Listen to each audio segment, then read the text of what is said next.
Olá, meus amores, tudo bem com vocês? Tia Aline aqui mais uma vez para a nossa aulinha de história, onde nós vamos dar continuidade ao que nós já estávamos falando, questão de memórias, né? E aqui nós vamos falar da preservação da memória, produzir e reunir memória.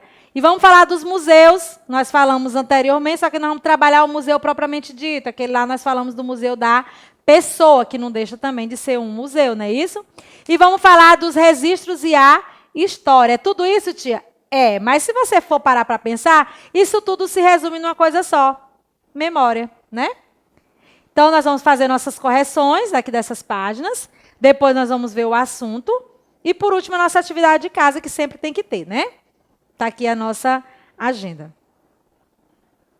Memórias e tradições. Você conhece alguma cantiga? Isso aqui é lá na página 126, tá, gente? Você conhece alguma cantiga? Tem alguma lembrança de cantigas que já cantaram para você? A maioria das cantigas que conhecemos vem de quê? Vem da geração, da tradição oral. Isto é, são transmitidas de geração para geração. Nós falamos sobre isso também na aula anterior. Que é cantadas por alguém da família ou próximo dela. E é quando vai passando, elas vão se modificando aos poucos, mas é algo que você não sabe exatamente de onde partiu. Só sabemos que é algo que vai passando.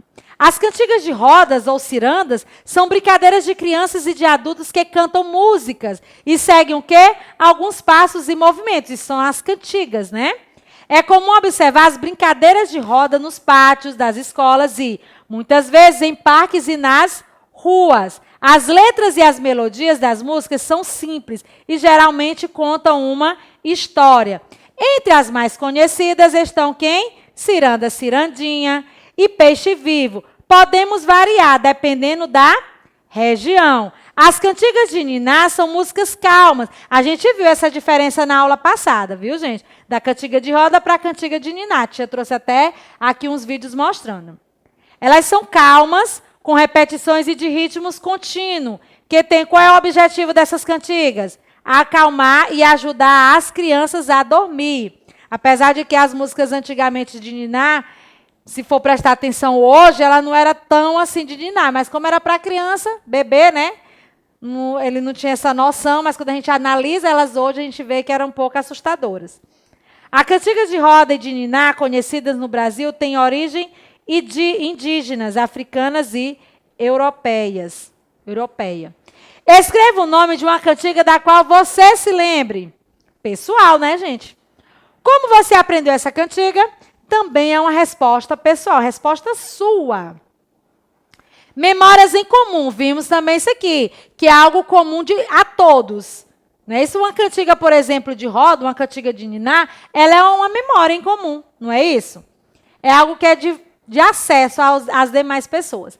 As cantigas não só fazem parte das lembranças individuais, mas também das lembranças de todas as pessoas que a cantam e conhecem, mesmo sem saber ao certo quando ou por quem uma cantiga foi criada. Ela pode fazer parte de quê? Das recordações de muitas pessoas. Por isso que é chamado de memórias em comum.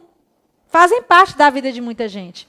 Apesar de você ter aprendido lá na sua casa, mas é algo que não é só da sua família, é comum a muitas. Assim como outras tradições, as cantigas se transformam ao longo do tempo e são recriadas de acordo com o quê? Com os costumes de uma região ou de uma época. A cantiga o quê? Ciranda, cirandinha, por exemplo, ela é cantada de várias maneiras nos mais diversos lugares do Brasil. Ou seja, ela é tida como... Já teve várias formas de se cantar ela. Aí aqui tem a música Ciranda, cirandinha. E ele diz aqui, você conhece essa cantiga? Se sim, conte aos colegas como a aprendeu.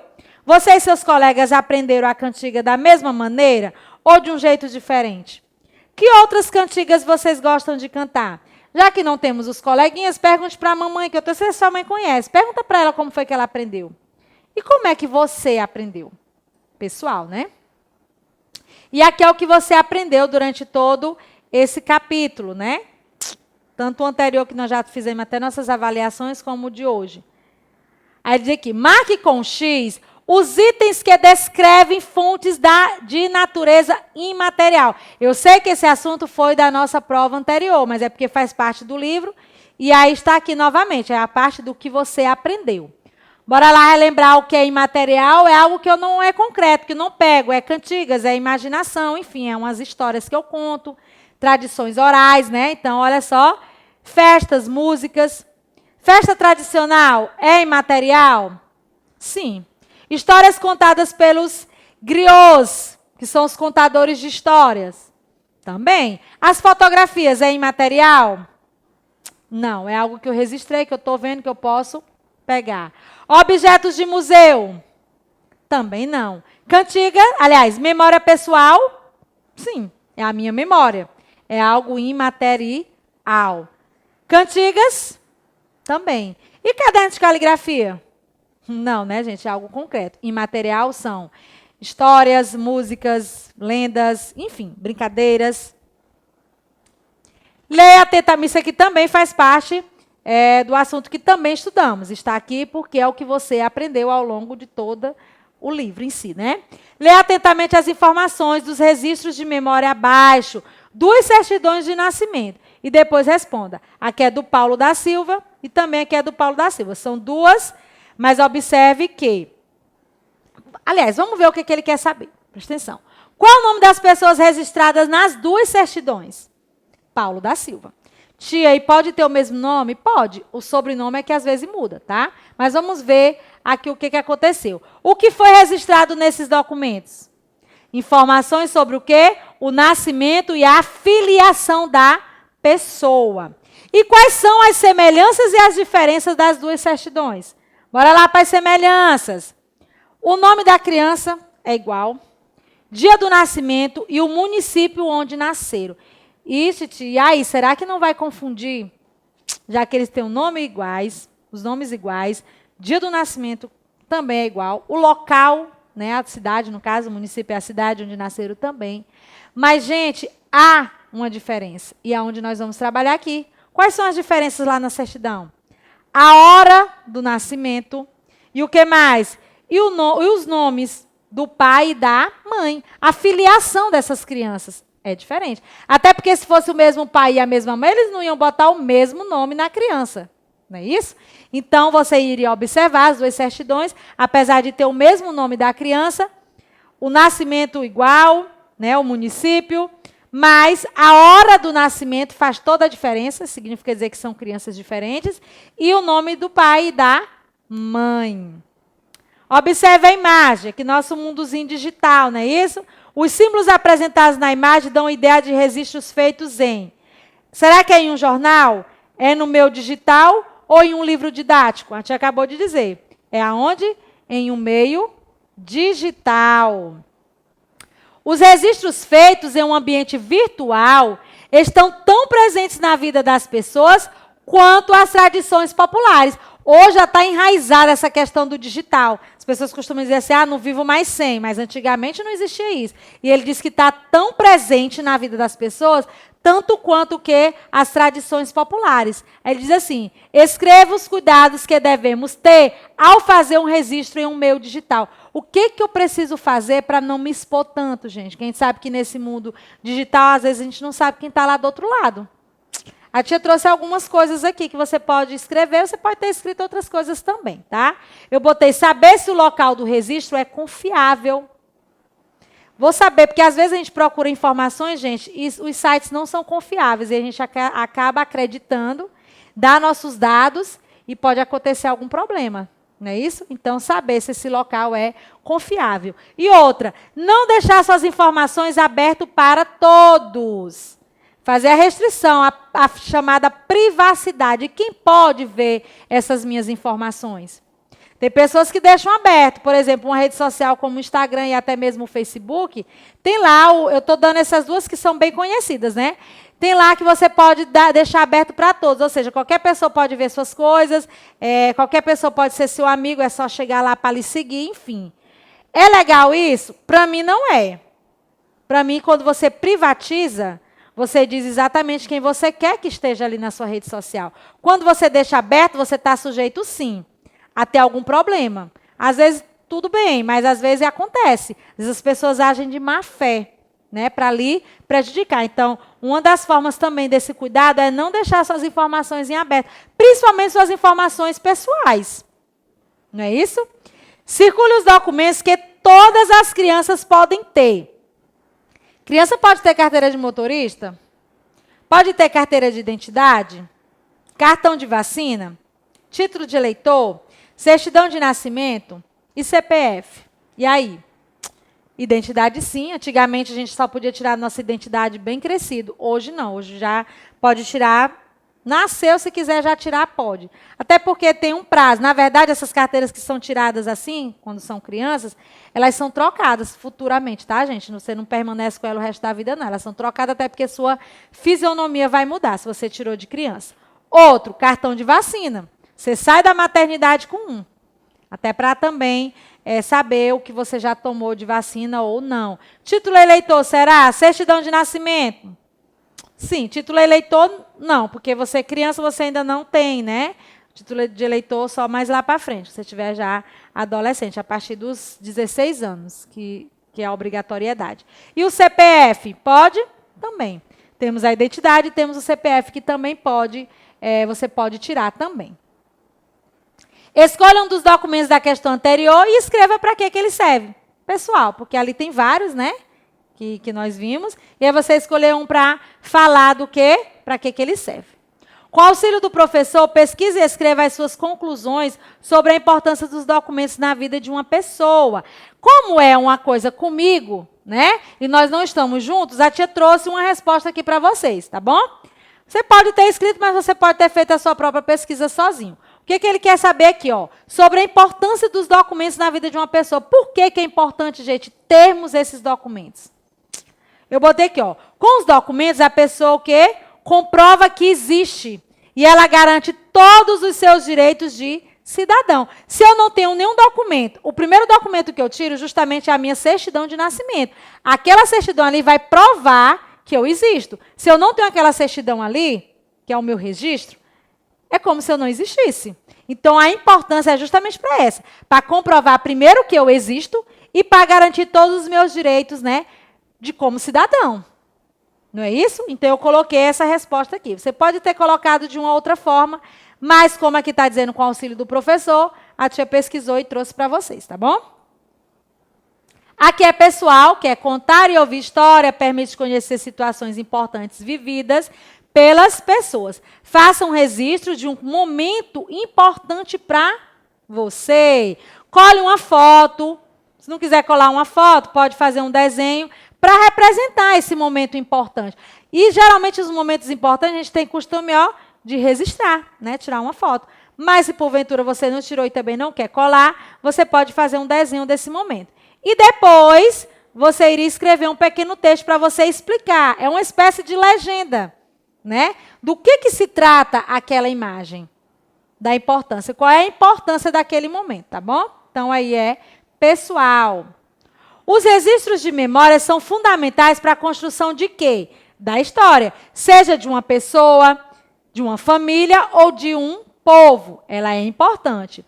Exercite sua memória e, com a ajuda de alguém com quem você mora, registre no quadro a seguir algumas situações de seu passado que contém a sua história em uma sequência cronológica. Ou seja, do que aconteceu primeiro para o que aconteceu por último. Isso que é uma sequência cronológica, tá, gente? Numere cada registro para organizar os acontecimentos. Então, tá aqui, ó. 1, 2, 3. O que é que ele quer aqui, ó?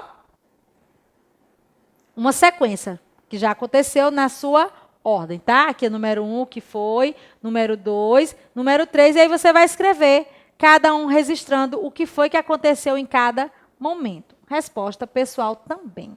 E aí nós vamos falar sobre a preservação da memória. Vamos ver como é que ela acontece? Aí ele faz o questionamento aí, ó.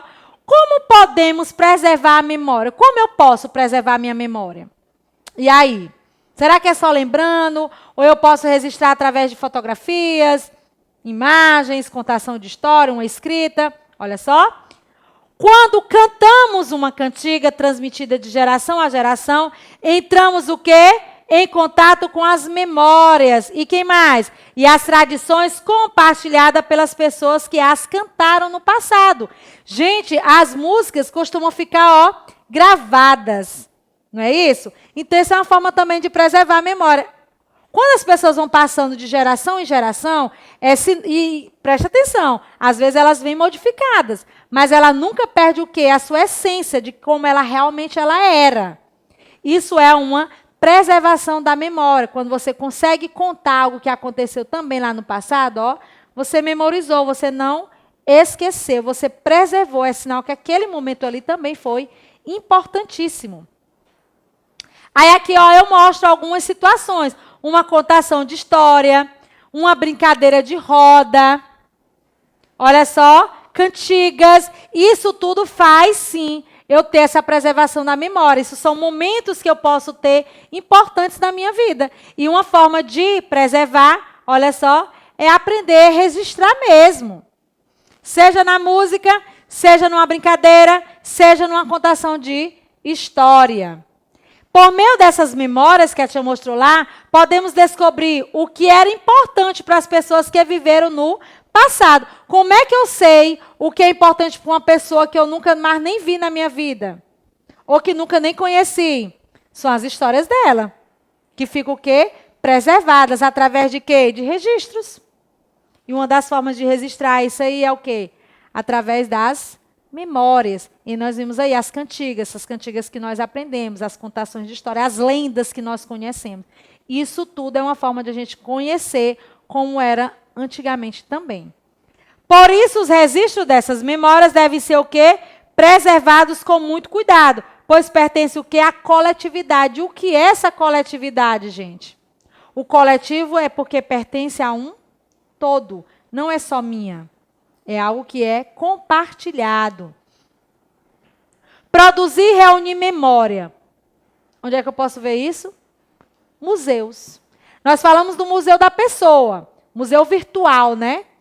Que do caso nossa história. Aqui é o museu propriamente dito. E para que servem esses museus, gente? Eles abrigam o quê? Registros e lembranças dessa memória coletiva. É uma memória que vai ser compartilhada com todos. Por isso que fica lá no museu. Aqui não é museu da pessoa. Nós falamos do museu da pessoa. Aqui é o museu onde tem objetos, né? Objetos, fotografias, quadros, enfim. Onde vai ficar registrado. Onde ali por trás daquela imagem tem uma história. E aí serve para quê? Registros. São os seus registros e memórias. Olha aqui, eu trouxe aqui algumas, né? Nós temos a carta antiga, Olha como é que ela era escrita, não é como a caneta de hoje, não é como o digitar de hoje. Nós tínhamos as pinturas. Até uma roupa, gente, ela pode ter uma história. Vamos supor que essa roupa aí foi de uma pessoa muito importante no passado, vai ser exposta lá no museu. Tudo que tem lá no museu, gente, tem uma história por trás. Quem tiver a oportunidade de conhecer, eu não sei se já está aberto, seria muito válido, viu? Que é muito interessante. Tem pessoas lá que vão contar a história, que estão preparadas para lhe dar essas informações. E lá é um lugar assim mágico, lá é muito bom. Eu já visitei, lá é bem interessante o museu aqui da no museu aqui da nossa Teresina, né? Nós também já trabalhamos sobre isso. Olha só, nos museus nós temos objetos, os documentos, Temos o que mais? Os relatos. Tudo isso faz parte de quê, gente? Nos ajuda a descobrir as relações entre as memórias que pertencem a todos. Qual é o nome da memória que pertence a todos? Ela é uma memória coletiva. E a história de cada um é uma memória individual, é sua. Por isso que a gente fala dos tipos de museu. Quando você fala do museu da pessoa, é o seu. É a sua história que você vai contar. Quando você fala desse outro museu em que eles vão guardar várias outras histórias, é coletivo, porque é comum para todos, tá bom? E os registros e a história? Gente, parece assim que é tudo a mesma coisa. E de uma certa forma se torna, né? E aí, esses registros? O que é que acontece? Quem como é que eu posso dizer? Quem é o responsável por esses registros? Olha só. O historiador, ele vai estudar o quê? O passado por onde? Por meio de perguntas e dúvidas que surgem no presente. o que nós queremos saber hoje, aí quem é que vai acontecer? O historiador vai lá e vai estudar o passado, para que ele veja o que? As descobertas, saber o que nós queremos saber hoje, que aconteceu no passado. Ele faz o quê? Ele vai questionar os registros da história, que vai permitir o pesquisador analisar quais costumes e práticas do modo de vida de antigamente mudaram e quais permanecem na atualidade. A gente tem costume de dizer assim, antigamente era assim, hoje é assim. Eu costumo muito falar, né, essa questão do digital. Antigamente não tínhamos o digital. Antigamente nós vivíamos sem ele. Sem esse mundo digital. Hoje as pessoas têm costume de dizer o quê? Eu não sei como é que as pessoas viviam sem. Eu não conseguiria viver. Claro, você nasceu no mundo digital já, então você é algo que você sempre teve. Então não tem como você fazer essa comparação do antes com o agora. Eu posso comparar, eu posso sim dizer para vocês, hoje realmente está bem evoluído do que antigamente. Mas antes nós também vivíamos do mesmo jeito. Eram outras brincadeiras, eram outras formas de educação, diferente de hoje. Por isso que ele fala aqui, ó, o que mudou e o que continua a mesma coisa. Não é isso? Não dá, gente, para a gente viver o hoje como vivíamos antigamente. Por quê? Porque as coisas mudaram. Mas, claro, tem coisas que permaneceram também. Por exemplo, ao estudar e produzir diversos tipos de registro, nós podemos observar que alguns aspectos do passado continuam iguais e outros mudaram muito. As brincadeiras, elas ainda existem? São iguais? Aquelas brincadeiras do passado, se você traz para a atualidade hoje, é possível você brincar. Tem brincadeiras que continuam as mesmas. A brincadeira do esconde, a brincadeira do pega-pega. Não é isso? A brincadeira de roda, elas continuam iguais. Só que o que aconteceu hoje? As brincadeiras surgiram outras adaptações, não é isso? Outras formas de ver essa brincadeira. Geralmente vocês fazem essas brincadeiras quando estão na escola, porque geralmente quando estão em casa vão querer outras, mais no digital, nos joguinhos. Então, as brincadeiras, elas permaneceram? Até permaneceram. Agora, se as pessoas ainda brincam, nem todas, né? Aí ele diz aqui, ó, o modo como contamos o quê? A história, as histórias, hoje é igual ou é diferente de como era feita no passado? E aí, essas contações de histórias são iguais ainda hoje? Ou elas são diferentes? O que vocês acham?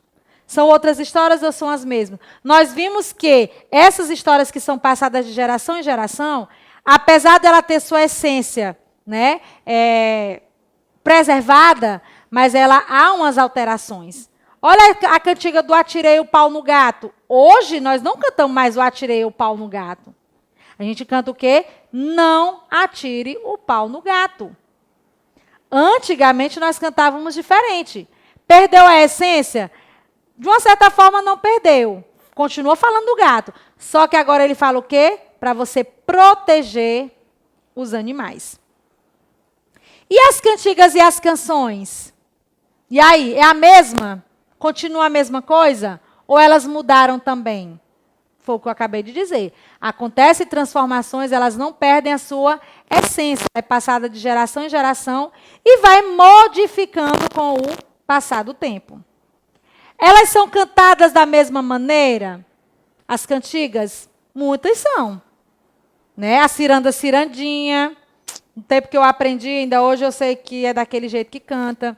A barata diz que tem, né? Aquela brincadeira do bombaquim. Não sei nem se vocês conhecem essa brincadeira. Enfim, ela é bem antiga também. E várias outras brincadeiras de roda, né? Tem muitas que permaneceram, outras que foram feitas, né? Praticadas. Enfim, teve algumas mudanças, sim. Os registros de memória que fazemos sobre eles são fundamentais para a elaboração de história. É o nosso registro, é a nossa preservação da nossa história. Não só nossa individual, como nós vimos anteriormente, mas também da coletiva, que é o que é de todos, certo? E aí, nós já falamos muito de memória, então vamos memorizar aí, ó, quais são as páginas para casa? Brincadeira. Responder, ó, 128 até a 131, 138 e 139 do nosso livrozinho aí, Farias Brito, volume 3. Tá bom, meus amores? Um beijo bem grande, fique com Deus e até a próxima aula. Tchau!